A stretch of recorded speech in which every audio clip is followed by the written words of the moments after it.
Here's how to submit an assignment in Google Classroom.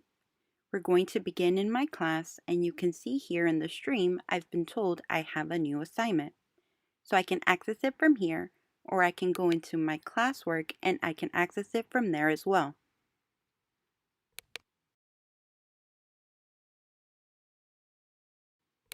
Once I am in the assignment, I can see the name of the assignment, due date, and how many points it's worth. In the description of this assignment, you can see links that your teacher left for you to complete.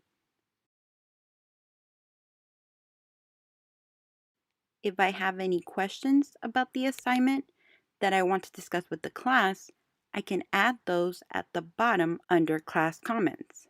However, if I want to ask the teacher a question directly or privately, I can do that on the right-hand side under private comments. When it comes time for me to turn in my assignment, I can add or create documents.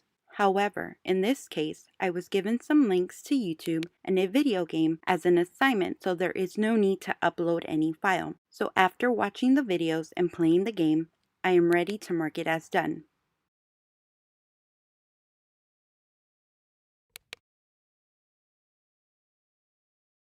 Now, as long as the due date hasn't passed, I can unsubmit my assignment. So let's say I realize I did it incorrectly or I submitted the wrong assignment. I can click on Unsubmit. Once unsubmitted, it gives me the opportunity to continue editing, fix any mistakes, or add something new. Once finished, I would have to submit it again by clicking on Mark as Done.